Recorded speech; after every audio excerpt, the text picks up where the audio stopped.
There's a solid chance that you've already seen a review of this, but thanks for checking on mine anyway. Reviews for this are a little all over the place, so let's talk about it. This is Spaceman. It's currently on Netflix and it has audio description, so that's like a win. And this is the obligatory point where I ask you to click that subscribe button because I want to be tethered to you forever. Really, I'd love to have like comment cards, but those seem to have gone the way of the dodo, um, and long be forgotten, like this film likely will be pretty shortly in Adam Sandler's filmography. To be fair, he does have quite a large filmography, so I'm sure there's already a film I could probably just be like, hey, did you see that? And he'd be like, what? No. um, so Spaceman is from the guy who directed the Chernobyl miniseries from HBO. I know that's shocking because that was amazing, but it is. And obviously that goes to show you that he does not care where you live and what character you're playing. You can be from anywhere and play because these characters are not American. They're like Polish or Hungarian or something. That Adam Sandler and Carey Mulligan are playing, and they all have distinctively non-American names, not from America. They're not even attempting an accent, and that's what's so funny about Chernobyl is I love the series, but they weren't attempting accents either. So this director does not care he doesn't care where you are, who you are, or what he wants you to play. Just to be you. Just be you. That'll be good enough. Or will it be? I don't know. So Spaceman is sort of just, it's a trippy, very sort of contained hour and 45 minutes. We're going to have to talk about, I know it's weird when some people think are spoilers and then other people don't. Apparently this was a book, so some people may already know things about the book. I'm going to dodge it a little bit here, but it's really hard to talk about the film at all without talking about what Paul Dano does in this movie. It's really hard. Otherwise, I'd be like, well, there was a movie and it happened. Didn't like it. Done. Yeah, so Sandler plays an astronaut who is alone in space, which is rare. Usually we see people with a crew, but he's alone for whatever reason. There's some sort of a cloud that they kept referencing, but like I'm not scientific enough to know this stuff, so I didn't really get the reference. Even in the audio description, they're like, there's this something cloud. And I was like, the what cloud? What are the... I don't know, what does that mean? I don't... It's red? What does it look like? I have no idea. I should have paid attention in science class. I am so sorry. I did not. But yes, there's a cloud outside, and he's exploring something, and he can contact back to Earth, and he speaks for a while to, like, all of America, and he puts on this sort of like fake voice where he's like, yeah, so everything's great, and this is what, and it's, if you take it out of context, it was weird because I that scene, I was like, is Adam Sandler doing oh, he's doing bad acting on purpose. This is one of those phone calls where you're like, I don't know what to say, so I'm just gonna kind of get through it. And it was so weird to watch Adam Sandler in that scene, like kind of navigating the awkwardness of bad acting, of bullshitting, basically. But he did. So yeah. Anyway, he's in space. His wife is at home, Carey Mulligan. There's some deal with them that she's, they don't want him to know up in space, like how she really feels about things, and like, we can't let him know. There's a voice, a disembodied voice that like monitors, and he's like, I'm doing fine. You don't have to check on me. And the guy's like, I do. That's literally my job. I was like, oh, whoa, all right. He's got a personal assistant whose job is his every whim from billions of miles away. So Carey Mulligan is sort of in this. She has more screen time, I would say, than any other human character in this. Anybody who shows up for Isabella Rossellini, I'm just gonna tell you, don't.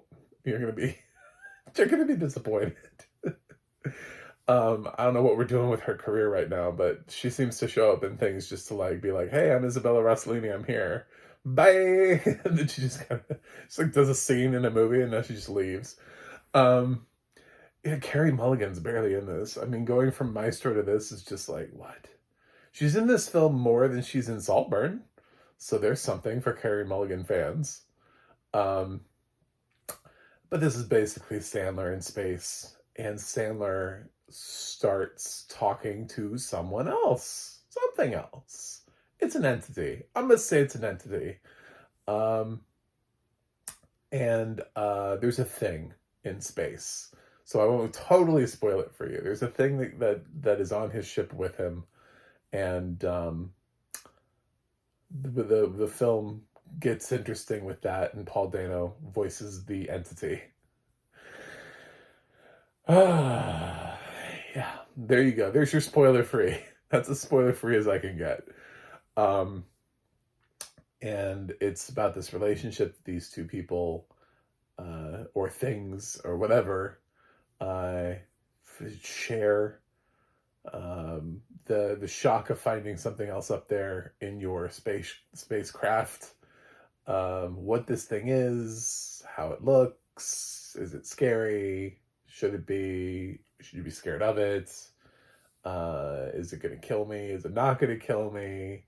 And it starts sort of talking very metaphysical about life. It has very different thoughts on everything, and that's sort of what makes Spaceman a little bit more of an artsy film. This is definitely not a comedy for anybody who is a fan of Adam Sandler's comedies and is just showing up here thinking that, oh, this is going to be one of those. No, this isn't even like a quasi. This isn't even something like that Bat Mitzvah movie that he made. This is really pretty much like a drama, um, at least in the vein of Punch Drunk Love, which had, I guess, some humorous moments to it, or some moments of levity. But this really just becomes sort of a meditation on life, what we want out of life, what humans are doing with life, and all that kind of stuff.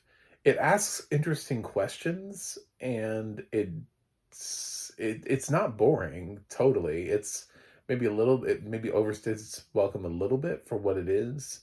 I did kind of struggle, but that's editing and pasting, and then we got to check on Carey Mulligan, and I almost wish that we had just seen Carey Mulligan at the beginning and then not kept checking on her, because every time we check on her, like to give her screen time, I just don't care. And then at the end, it's like they try to like tie it all in, and it feels very, um, it's reminiscent of Interstellar in some ways of how they're trying to do this. But it's also reminiscent of several other films where you just kind of are in space. I've heard people that compare this to Alien. It's a weird comparison, but okay. I mean, there is an entity in space, so I guess. Um, yeah, there's for me the film that it brought up the most in my head, where I was like, where have I been? Where have I seen? What vibes with me the most here was Moon, where Sam Rockwell was alone in space and having conversations, perhaps with himself, and the sanity of it all, and what's happening. Is this real? Is this not real? Um, and I thought that was a really well made movie. So if you're looking for something that's like this, that's better, I would recommend Moon. It's got some of the similar vibes to it, but it's not, obviously, it doesn't ask the same questions, and it doesn't have the connection to Carey Mulligan's character at home and the thoughts about Sandler, difficult questions about becoming a father and all this kind of stuff that they get to throw in here and have this talk, but it kind of just slows the film down. You can have those sorts of conversations just between Sandler and the entity, and I think that's where the strength of the movie was this dynamic, this building of this relationship that maybe is or isn't real and should or should not exist, um, and doing it that way. So it didn't quite work for me. I'm a big fan of Adam Sandler's dramatic work, actually, probably more so than the people who claim that they're big fans of Adam Sandler's dramatic work. I really liked Rain Over Me. There's a film that you probably forgot existed. I really liked it. I thought he was great in Rain Over Me. So that was my first inkling back in the day that he had chops, was when he played the surviving spouse to somebody who was lost in 9/11.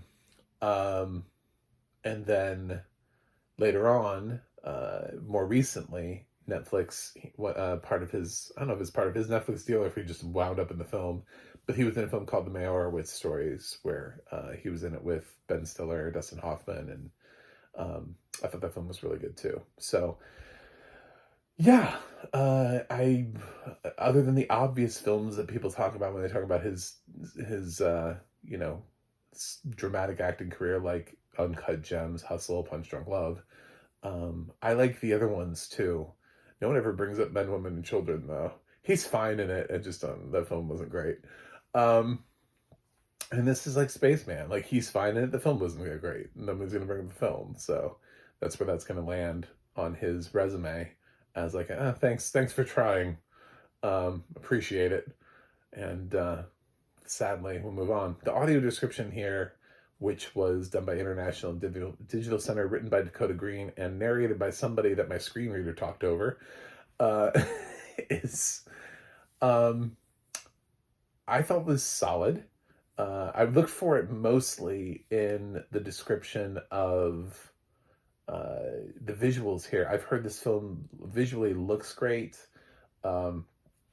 Like I said, I reviewed this a little late. I subscribe to a lot of other people because I'm a movie nerd. So I listen to other people talk about movies, and then I talk about movies. I don't share their opinions. I don't just come on here and be like, I'm going to say what everyone else is saying.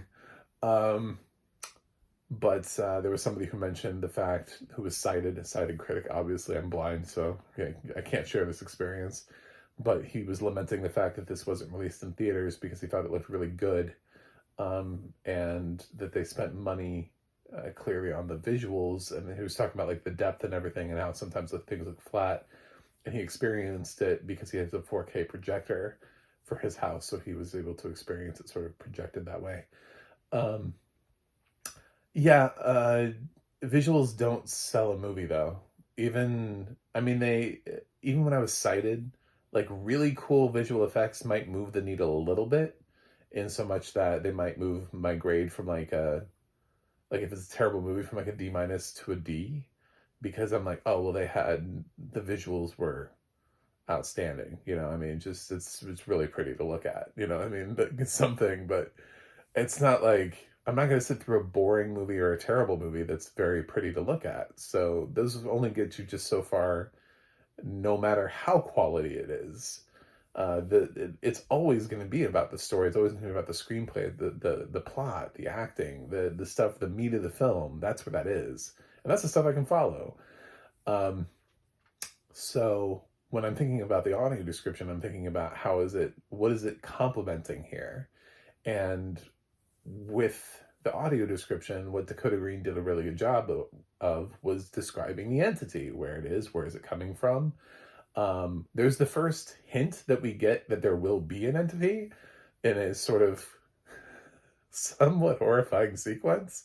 It's not horrifying in that you would think of like a horror movie when I use that term. It's more like horrifying in the, oh my god, I'm not gonna be able to sleep tonight.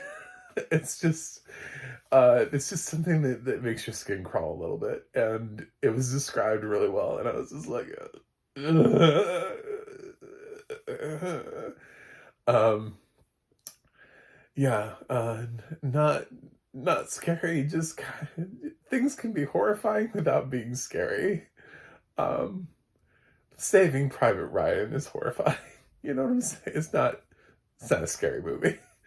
Um, yes. So there's that, and I don't want to reveal what that was because it reveals what the entity is, and I'm trying not to.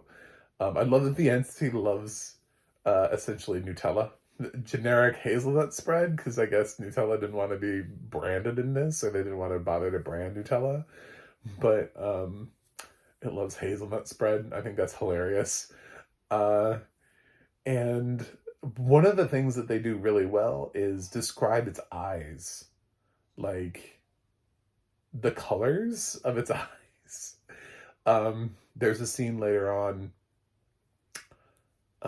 involving sort of the changing of eye colors and maggots and stuff like that, and all of that was really well done. None of this stuff makes any sense out of context, but I thought that was really well done, and um, yeah, there are certain things, but as far as giving me that feeling of loneliness in space, I didn't really get that from this film, mainly because he's not alone. So one of the things that worked for a film like Gravity, for example, even though she does briefly talk to George Clooney, he's in the film for a few minutes. Um, she's basically alone in that film. Uh, so she's experiencing everything by herself, and you get to feel that. And I have yet to watch a film blind, but as a sighted person, you feel the loneliness, just in the vast emptiness of everything. So, um, this this is a little bit more like maybe Life with Jake Gyllenhaal, Ryan Reynolds, but if toned down and not trying to be a horror movie.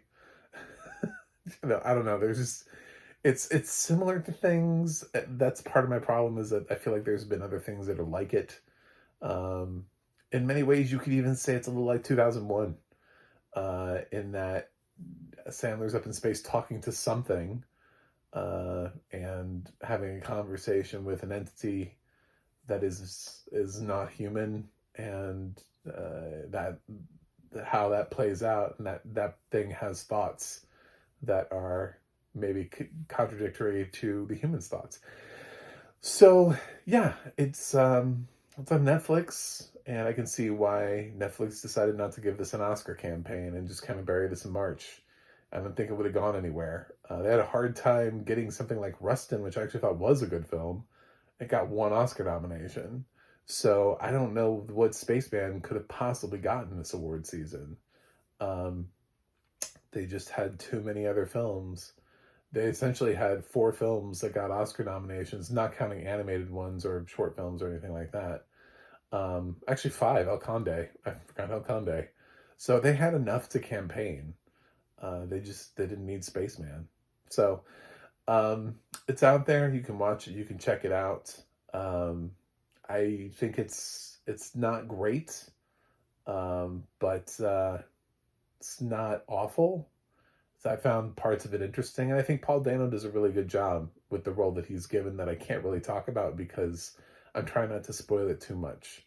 But yeah, there's an entity, and he plays it. Um, so I have to say something about it, and it's Paul Dano. You may be watching the movie for Paul Dano and want to know, be like, why didn't you talk about Paul Dano? Like, oh, I can't. Um, so yeah, I'm gonna give Spaceman a C plus. I think that the craft is strong, but it's kind of about where it goes, where it stops. Decent performance from Adam Sandler and Carey Mulligan and Paul Dano, but not much to get excited about here. Really disappointed. I was looking forward to this one. So anyway, that's it. Thanks for watching. Thanks for subscribing. You can follow me on X, Threads, or Instagram at Mac the Movie Guy. I have a website, macthemovieguy.com. You can go to the audio description project, adp.acb.org, It'll let you know what has audio description and where you can watch it.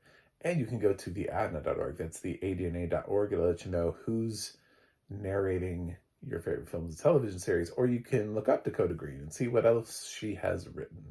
That's it for me today. I will watch something else and see you guys on the other side.